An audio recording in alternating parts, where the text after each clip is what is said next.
சிந்துவோட கழுத்தில் இருக்க தாலியில் கையை வைக்கிறாங்க. கையை வச்சு நான் வெட்டிடுவேன்னு சிவா சொல்கிறாங்க.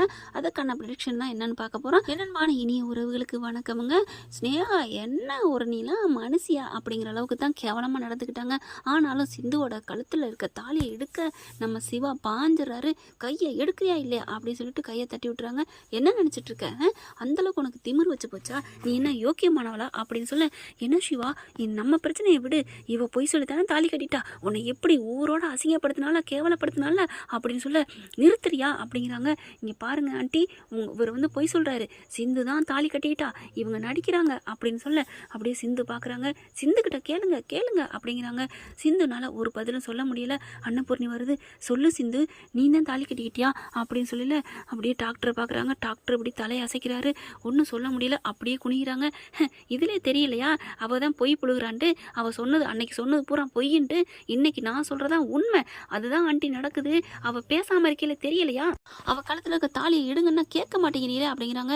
இங்கே பாரு ஸ்னேகா, உனக்கு அவ்வளோதான் மரியாதை அப்படிங்கிறாங்க. அதுக்கப்புறம் டாக்டரே நிறுத்துங்க டாக்டரே அப்படின்னு சொல்லிட்டு, பெரியம்மா அத்தை பெரியத்தை என்னை மன்னிச்சிருங்க அத்தை அப்படின்னு காலில் விழுகுது சிந்து. என்னை எல்லாரும் மன்னிச்சிருங்க, ஊர் மக்கள் இங்கே இருக்கிறவங்க எல்லாரும் என்னை மன்னிங்க.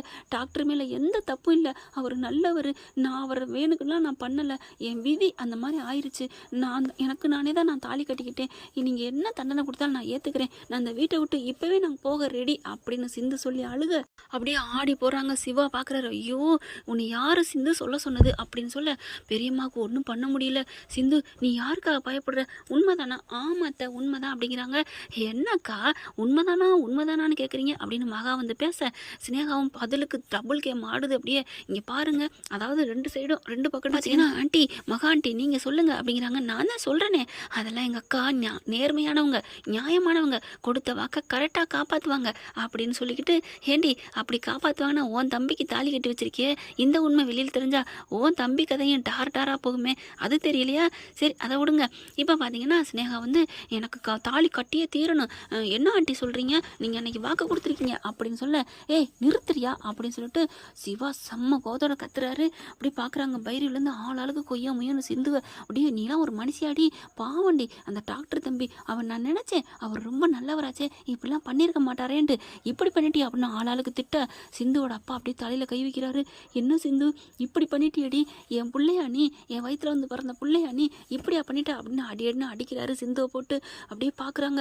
பைரவியும் பார்க்குது. என்ன சிந்து நீ இப்படி பண்ணிட்ட, உன்னால் என் வாழ்க்கை போச்சு பார்த்தியா அப்படிங்கிற ஆர்வத்தை பார்க்குறாங்க. ஆர்வம் இதில் வந்து நின்றுவா ஆகும்னா, நான் அப்படி உனக்கு என்னடி பண்ணிட்டேன், உன்னை நான் நல்லா தாண்டி பார்த்துட்ருக்கேன், நீ என்னை போட்டு வெளுத்து தான் வாங்கிக்கிட்டு இருக்க, அதையும் அடியே வாங்கிக்கிட்டு தானே இருக்கேன் அப்படின்னு மனசில் நினைக்கிறாரு. அடுத்த ஆளாளுக்கு கொய்ய முயன்னு பேச அப்படியே பெரியம்மா பார்க்குது. அப்படியே எனக்கு கல்யாணம் பண்ணுங்க, என் சிவாவை என் கூட சேர்த்து வைங்க, இவ தாலி ஆறுங்க அப்படின்னு ஸ்னேகா சொல்ல அப்படியே பெரியம்மா வருது. இப்படியே ஒரு மாதிரியாக இருக்கையில், எனக்கு என்ன வேணாலும் தண்டனை கொடுங்க அப்படின்னு பெரியத்த அப்படிங்கிறாங்க. இவளை நானே இன்னும் மறுபடியும் எடுக்கிறேன்னு மகா வந்து சிந்துவோட கழுத்தில் இருக்க எடுக்க பார்க்க, அம்மா அப்படின்னு சிவா கத்திராரு. நிறுத்துங்க அப்படிங்கிறாங்க. இப்போ என்ன உங்களுக்குலாம் பிரச்சனை, அவள் தாலி கட்டிக்கிட்டா அவ்வளோதானே, அதை நானே ஏற்றுக்கிட்டேன், இது எனக்கே தெரியும், நான் அவள் கூட வாழ்கிறேன், அப்படி இருக்கல நீங்களாம் என்ன, யார் இதுக்கெல்லாம் பஞ்சாயத்துக்கு ஏன் வந்தீங்க, நான் கூப்பிட்டேன்னா போலீஸில் கம்ப்ளைண்ட் பண்ணுற வரைக்கும் எனக்கு சிந்துவை பிடிக்காதான், ஆனால் இப்போ சிந்து எனக்கு ரொம்ப பிடிச்சிருக்கு, சிந்துவோட தான் நான் வாழ்வேன். பெரியம்மா இப்போ நான் சொல்கிறேன் கேட்டுக்கோங்க, சிந்துவை நீங்கள் வெளியில் அனுப்ப முடியாது அப்படிங்கிற அன்னபூர்ணி பார்க்குது. என்னப்பா சொல்கிற அப்படின்னு கேட்க, ஆமாம் பெரியம்மா, அவள் அன்னைக்கு வேணால் தப்பாக தாலி கட்டிட்டு வந்த முறை வேணால் தப்பாக இருக்கலாம், ஆனால் இன்னைக்கு நமக்காகவும் நம்ம குடும்பத்துக்காகவும் எவ்வளோ செஞ்சுருக்கா மறந்துட்டீங்களா அப்படின்னு கேட்க, என் உயிரை காப்பாற்றிருக்கா பெரியம்மா, அந்த காருக்குள்ளே நான் எரிஞ்சு போயிருந்திருப்பேனே, சாம்பல் கூட இப்போ கிடச்சிருக்காது, இன்னைக்கு உங்கள் கண்ணு முன்னாடி நான் நிற்கிறேன்னா அதுக்கு அவள் போட்ட பிச்சை, அவள் உயிரை துச்சமாக பார்க்காம கண்ணாடியை உடச்சி என்னை காப்பாற்றினா, அதை விட ரோட்டில் தூக்கிட்டு ஓடுனாலே அந்த ஒன்றுக்கு உயிரை கூட கொடுக்கலாமே, அதெல்லாம் மறந்துட்டீங்களா பெரியம்மா அப்படின்னு. ஆமாங்கிற மாதிரி பார்க்குறாங்க. ஏ சிவா அதெல்லாம் பேசப்படே, வாய மூடு, என்ன பேசப்படாது அப்படின்னு ஸ்னேகாவை அடிக்க போயிடுறாரு. அப்படியே குறும்பி கூத்தாடுற அளவுக்கு கையை கிட்டக்க போயிடுது. இங்கே பார் உனக்கு அவ்வளோதான் மரியாதை அப்படின்னு சொல்லிட்டு, பெரியம்மா நான் சொல்கிறேன் கேளுங்க பெரியம்மா, என்னென்ன இவள் பண்ணியிருக்கிறா, இவ என்ன யோக்கியமானவளா, இவளுக்கு என்ன கட்டி வைக்க பார்க்குறீங்களா அப்படின்னு சொல்லிட்டு அப்படியே கோவமாக கக்குறாரு. ஆஹா இவ தலையில் நம்மளை கட்டி வச்சிருமோ நம்ம பெரியம்மா, அது வாக்கு கொடுத்துட்டா உயிர் மாதிரி இல்லை அப்படின்னு பயத்தில் உளறிடுறாரு. உளரலங்க, எல்லாத்தையும் கொட்டி தீக்குறாரு. இங்கே பாருங்க பெரியம்மா, இவன் நல்லவளே இல்லை பெரியம்மா, சிந்துவை தள்ளி விட பார்த்தா, அதை விட உயிருக்குயிராக விரும்பினவனே கொலை பண்ண பார்த்தா, இதெல்லாம் நல்லவளா சொல்லுங்க பெரியம்மா, அதை விட ஆஸ்பத்திரியில் நிறைய பேர்கிட்ட சும்மா சும்மா 1000 ரூபா செலவுக்கு வர்றவங்கள 5000 1,00,000 சொல்லி வாங்கிக்கிட்டு இருக்கா. இவன் நல்லவளே இல்லை. இப்போ 20 கோடி ரூபா மோசடி என் மேலே வழக்கு போட்டிருக்காங்க. எல்லாத்தையும் மறந்துட்டு இவன் கையில் என்னை பிடிச்சி கொடுத்துருவீங்களா பெரியம்மா? வேணாம். இவளுக்கு சிந்து எவ்வளவோ மேல் என்ன என் மேலே உள்ள ஆசையில் அப்படி பண்ணிக்கிட்டா. ஆனால் அது பண்ணது கூட எனக்கு கரெக்டுன்னு தான் தோணுது பெரியம்மா அப்படிங்கிற எல்லாரும் பார்க்குறாங்க. என்னடா இப்பெல்லாம் உளர்ற, எதுவும் குடிச்சிருக்கியா அப்படின்னு மகா சொல்ல, அம்மா வாயை மூடுங்கம்மா, உங்களுக்கு அவகிட்ட இருக்கிற பணம் தான் தெரியுது. அவகிட்ட இருக்கிற பைத்தியம், அவகிட்ட இருக்கிற சைக்கோத்தனம், அந்த ஒரு வெறித்தனம், அவள் மனசு கல்லாக இருக்கிறது, இதெல்லாம் உங்களுக்கு தெரியலையாம்மா? அவ கூட நான் வாழ்ந்துட முடியுமா? சிந்துக்கு என்னம்மா குறை? நல்லா பார்த்துக்கிறா என்னைய, உங்களை, பெரியம்மாவை எல்லாரையும் நல்லாத்தனமாக பார்த்துக்கிறா. என்னடா சொல்கிற அப்படின்னு அப்படி அன்னபூர்ணி பக்கத்தில் வருது. ஆமாம் பெரியம்மா, கடவுள்லாம் அன்னைக்கு அவளுக்கு வந்து துணை நின்ன மாதிரி தான். அந்த சாதுக்களே வந்து என்ன சொன்னாங்க, தாலி நான் தான் கட்டினேன் அப்படின்னு சொன்னாங்கல்ல. ஆமாம், அப்போ இப்போதாம்மா புரியுது, இந்த ராட்சசி இந்த ஸ்னேகா கையில் நான் மாட்டிக்கிற கூடாது அப்படிங்கிறக்காக என்ன நேசிக்கிற, என்ன உயிருக்கு உயிராக விரும்புகிற பொண்ணு தான் எனக்கு பொண்டாட்டியாக வரணும். அதனால தான் சிந்துக்காக எனக்காக சிந்து சொன்ன பொய்யை அவங்க சம்மதம் சரின்னு சொல்லிட்டு போயிருக்கிறாங்க. இல்லைன்னு வச்சுக்கோங்களேன், அன்னைக்கே அவங்க உண்மையை சொல்லியிருந்திருப்பாங்க. இந்த பொண்ணு தான் தாலி கட்டிக்கிச்சுன்னு அவங்களுக்கு ஒரு கணக்கு தெரிஞ்சிருக்குமா. எனக்கு இப்போ தான் பெரியம்மா தெரியுது, அந்த சாமியை எனக்கு போட்ட முடிச்சு சிந்து தான்னு அவங்களே எழுதி வச்சுருக்காங்க. அதனால தான் அந்த சாமி மேலே சத்தியம் பண்ணியும் சிந்துக்கு ஒன்றுமே ஆகலை இல்லை பார்த்தீங்களா பெரியம்மா அப்படின்னு சொல்ல அப்படியே வராரு. மாப்பிள்ளை, என் பிள்ளைய உங்களுக்கு இந்தளவுக்கு மன்னிக்கிற மனப்பக்குவம் இருக்கா மாமா? நான் அதெல்லாம் விட்டுட்டேன் மாமா, அவள் என் ஃப்ரெண்டு மாமா அப்படின்னு சொல்ல, இருந்தாலும் இப்போ பாவி இப்படி பண்ணிட்டியடி பாவி பாவி அப்படின்னு சிந்து அடிக்க, மாமா நானே அவளை மன்னிச்சுட்டேன், மறந்துட்டேன், அவள் மேலே எந்த தப்புமே இல்லை, கடவுளாக சிந்துவை எனக்கு சேர்த்து வச்சுருக்காங்க, விடுங்க அப்படிங்கிறாங்க. இல்லைம்மா இல்லைப்பா, நீ சொல்கிறதெல்லாம் சரிதான், ஆனால் அன்னைக்கு எல்லார்ட்டையும் சத்தியம் பண்ண இவ எப்படி பண்ணிட்டா, படுபாவி படுபாவி அப்படின்னு அடிக்கிறாங்க. பாருங்க நிறுத்துறீங்களா, அவள் என்னோட பொண்டாட்டி, அவன் மேலே கை வைக்கிறதுக்கு யாருக்கும் ரைட்ஸ் இல்லை அப்படிங்கிறாங்க. அன்னபூர்ணி பார்க்குது, அப்படியே ஒன்றும் சொல்லாமல் தவிக்குது. பெரியம்மா பெரியம்மா, அவள் அன்னைக்கு வேணா வந்த வழி வேணா தப்பாக இருக்கலாம் பெரியம்மா, ஆனால் அவள் நல்லவ பெரியம்மா, இவ ஸ்னேக அளவுக்கு இல்லை பெரியம்மா அப்படிங்கிறாங்க. மகா வருது, அக்கா நீ வாக்கு மாறக்கூடாதுக்கா, இப்போ என்ன நீ ஸ்னேகா கெட்டவ, அவள் கூட சேர்த்து வைக்க வேணாம் அவ்வளோதானே, ஆனால் இவளை வந்து பிரிப்பேன்னு சொன்னில, அதை பிரிக்கா அப்படின்னு சொல்ல அப்படியே பார்க்குது. அம்மா நீ சும்மா இருமா பெரியம்மா, அதெல்லாம் வேணாம் பெரியம்மா, சிந்து இல்லாமல் நான் இனிமேல் வாழ முடியாது, என் உயிரை காப்பாற்றிருக்கிறா, சிந்து எவ்வளோ நல்லவன் உங்கள் எல்லாருக்கும் தெரியும் அப்படி இப்படிங்கிறாங்க. அப்படி பார்க்குறாங்க. பைரவி ஆர்வம் எல்லாரும் பக்கத்தில் வராங்க. நீங்கள் என்ன சொன்னாலும் எங்களுக்கு சம்மதம் அப்படின்னு பைரவி சொல்ல அப்படியே பார்க்குறாங்க. அவங்க அண்ணன் அதாவது சிந்துவோட அப்பா என்ன பண்ணுறாங்க, ஆமாம்மா நீ என்ன சொன்னாலும் சரிம்மா நாங்கள் ஏற்றுக்குறோம் அப்படிங்கிறாங்க. அப்படியே பெரியம்மா பார்க்குது, சிந்துவை பார்க்குறாங்க, பக்கத்தில் வராங்க. அத்தை என்னை மன்னிச்சிருங்க அத்தை அப்படிங்கல பலார்னு ஒரு அறை கொடுக்குறாங்க. அத்தை அப்படின்னு சொல்கிறாங்களா, இப்போ எதுக்கு அத்தை என்னை அடிச்சிங்க அப்படின்னு நான் கேட்கவே மாட்டேன், நீங்கள் இன்னும் அடிக்கலாம், நான் பண்ண தப்புக்கு தண்டனை தான் அப்படிங்கிறாங்க. நீயே புரிஞ்சுக்கிட்டியா, நீ இப்போ கேட்டாலும் கேட்காட்டி நான் சொல்லுவேண்டி, ஏன் அடிச்சேன்னு தெரியுமா, அன்னைக்கு எல்லார் மத்தியிலும் என் புள்ள, நான் வளர்த்த புள்ளைய தலை குனிய வச்சுட்டியடி, நீ அவளுக்கு உயிரை கொடுத்துருக்கலாம், என் பிள்ளைக்கு நீ உயிரை கொடுத்துருக்கலாம், என்ன வேணாலும் பண்ணியிருக்கலாம், நீ நல்லவளாகவே இரு, ஏன் இப்போ கூட என் மயன் மனசில் நீ இடம் கூட பிடிச்சிரு, அதெல்லாம் நான் இல்லைன்னு சொல்லலை, ஆனால் அன்னைக்கு என் புள்ள துடிச்சாண்டி தவிச்சாண்டி, அன்னைக்கு உன் மேலே நம்பிக்கை வச்சு அவனை தாலி கட்டுன்னு சொன்னேன், உனக்கு கொஞ்சம் கூட இறக்கம் இல்லை இல்லை அத்தை, நான் இதுக்கெல்லாம் வருத்தப்படலை அத்தை, நீங்கள் என்ன வேணாலும் அடிங்க அத்தை, நான் தாங்கிக்கிறேன் அத்தை அப்படின்னு அழுகுது. அடைச்சி நீ என்ன மனசு ஜென்மண்டி அப்படிங்கிறாங்க. அத்தை அப்படின்னு எல்லாரும் பார்க்குறாங்க, பைரவிலேருந்து ஆர்வமும் பார்க்குறாங்க.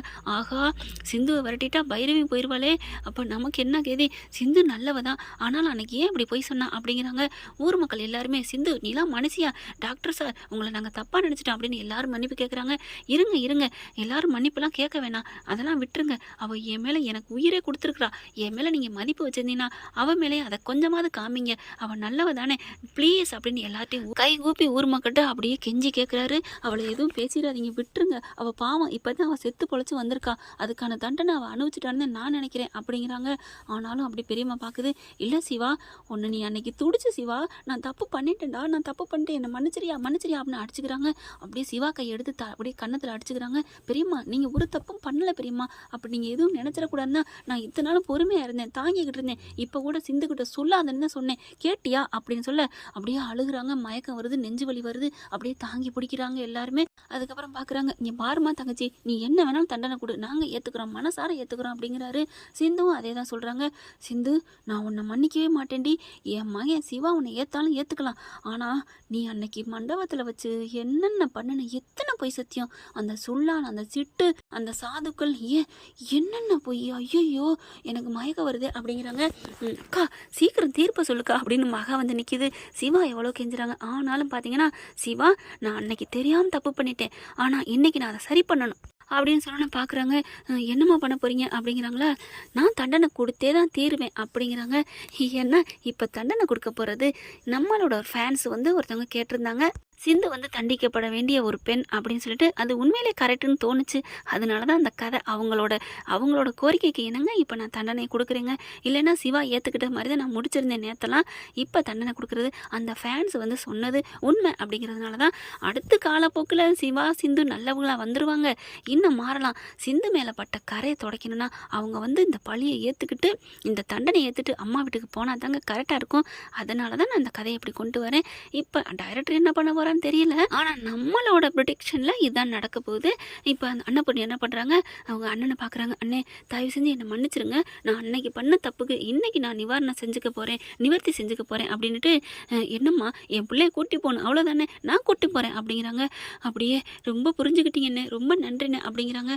ஆனா பைரவி மட்டும் என் கூட இருக்க வைக்கிறீங்களா? அத்தை நான் போக மாட்டேன் அத்தை, உங்க கூட தான் நான் இருப்பேன் அப்படிங்கிறாங்க. அப்பாடா நம்ம வந்து தப்பிச்சிச்சுடா சாமி அப்படிங்கிற மாதிரி ஆரம்பம் பார்க்குறாங்க. நீ இங்கே இருக்கவே இருக்காத, என் கண்ணிலே முழிக்காத அப்படின்னு சிந்து நம்ம அன்னபூர்ணி சொல்கிறாங்க. சரிங்க நான் போகிறேன் அப்படின்னு சொல்லிட்டு அப்படியே கிளம்புறாங்க. உன் துணிமணிலாம் எடுத்துகிட்டு போ அப்படிங்கிறாங்க. துணிமணி எடுக்கிறதுக்கு ரூமுக்கு போகலான்ட்டு வீட்டுக்கு போகிறாங்க. இல்லை துணிமணிலாம் வேணாம், நான் அம்மா எங்கள் வீட்டிலே இருக்குது, நான் பார்த்துக்கிறேன் அப்படின்னு சொல்லி கிளம்புறாங்களா. சிவா கிட்ட வராங்க. நான் கிளம்புறேன் அப்படின்னு சொல்ல, ஏன் சிந்து நீ எதுக்கு ஒத்துக்கிட்ட? இல்லை டாக்டரே இப்போ தான் என் பாரமே இறங்கியிருக்கு, நான் இப்போ ஃப்ரீ ஆகிட்டேன், எப்படியும் அத்தை மாறுவாங்க, நீ மனசு மாறி என்னை வந்து கூப்பிட வரையில நீயும் வந்துரு, என்னை கூட்டி போ டாக்டரே அப்படிங்கிறாங்க. நீ போ சிந்து நான் கண்டிப்பாக வருவேன் அப்படிங்கிறாரு. அப்படியே எல்லாரும் பார்க்குறாங்க. அப்பா எனக்கு சந்தோஷம் அப்படிங்கிற மாதிரி மகா பார்க்குது, ஸ்னேகா பார்க்குது. எப்படியோ அவளை பிரிச்சாச்சு, இனிமேல் எப்படியாவது சிவாவை நம்ம வளைக்கல விழுக வைக்கணும் அப்படின்னு சொல்லிட்டு போய் மகாவை போயிட்டு ஐஃபை அடிச்சுக்கிறாங்க. அத்தை எப்படி பிரிச்சாச்சுல, பிரிச்சாச்சு அப்படிங்கல. ஆனாலும் நீ கூட்டு வந்த சுல்லானாலேயோ ஒன்னாலேயோ முடியலையே, அவளா ஒத்துக்கிட்டா, இல்லைன்னா இந்த அக்கா காரி சரி நான் சொல்லியிருப்பா அப்படின்னு சொல்ல, சரி எப்படியோ பிரிச்சாச்சு அப்படிங்கிறாங்க. சிந்து போயிட்டு சிவா கிட்ட பேசிக்க நிற்கிறாங்களா. பாருங்க அத்தை, பாருங்க ஆண்டி, பாருங்க போய் பேசுறது, சரி விடுமா இன்னைக்கு கொஞ்ச நேரம் தானே, இன்னைக்கு மட்டும் தானே, அப்புறம் போயிடுவா அப்படிங்கிறாங்க. சிந்து நீ போ நான் கண்டிப்பாக வருவேன் அப்படிங்கிறாங்க. எப்படிங்கிற மாதிரி பார்க்க, துணிமணிலாம் உன்னை எடுத்துகிட்டு போகக்கூடாதுன்னு சொல்கிறேன், உனக்கு புரியுதா அப்படின்னு பார்க்க, ஓ அப்போ துணிமணி எடுத்துகிட்டு வருவியா டாக்டரே? ஆமாம் அப்படி சொல்கிறத பைரவி பார்க்குறாங்க. ஆனாலும் சிந்துக்கிட்ட பைரவி வராங்க. இங்கே பாரு சிந்து, நீ பண்ணது மன்னிக்க முடியாத மகா தப்பு அப்படிங்கிறாங்க. இப்போ தான் புரியுதாக்கும், அதான் நான் பார்த்தேன், நான் வந்து கல்யாணம் சம்மதிச்சு தாலி கட்ட போயிலே என்னை வேணான்னு சொன்னவ, அதுக்கே என் மூஞ்சியை தூக்கிட்டு இருக்க, ஆனால் பழி போட்டு என் தம்பியை நீ கல்யாணம் பண்ணிக்கிறா, உன் அக்கா, நீ சும்மா விடுவியா என்ன? நீ இன்னொரு அன்னபூர்ணியாச்சே, நியாயத்தில் பேசு அப்படிங்கிறாரு ஆறுமுகம் மனசுக்குள்ளே. அப்படி பார்க்குறாங்க. பைரவி என்னை மன்னிச்சிருங்க படான்னு ஒரு அறை கொடுக்குறாங்க. சி நீ என்ன ஜென்மம், நான் சிவாவை எவ்வளோ நான் தப்பாக நினச்சிட்டேன் தெரியுமா? ஏன் சிந்து ஏன் இப்படி பண்ணுற? நினச்ச வாழ்க்கை நடக்கணுங்கிற கண்டி இப்படி இல்லாமல் மனுஷங்க போய் சொல்லுவீங்க அப்படின்னு ஆறுமுகத்துக்கு ஒரு இடச்சோறுகள். அங்கே சுற்றி இங்கே சுற்றி நமக்கிட்டே வந்துடுறாளே அப்படின்னு சொல்லிட்டு இருக்கலே, போ நீ போய் அங்கே இருந்தால் தான் சரிப்பட்டு வரும், நீ பண்ண தப்புக்கு அதான் தண்டனை. பைரவி என்ன நீ அடிக்கிறதுலாம் எனக்கு கோவம் இல்லை பைரவி, ஐயோ இப்படி அப்புறம் நீ மூஞ்சியை வச்சுக்காத, கிளம்புடி போடி அப்படின்னு சொல்லி துரத்திட்டு அங்கேருந்து கிளம்புறாங்க. என்ன ஃப்ரெண்ட், சிந்துவுக்கு கிடைச்ச தண்டனை போதுமா, ஓகேவா? இனியாவது சிந்துவை திட்டுறதை விட்டுருவோமா? என்னமோ தெரியல, ஒரு பக்கத்து பாவம் வரத்தான் ஆரம்பிக்குது. இந்த பற்றி உங்களுக்கு பிடிச்சிருந்துச்சுன்னா உங்கள் பொண்ணான கையில் ஒரு லைக்கை போட்டு சப்ஸ்கிரைப் பண்ணிடுங்க. Thank you friends.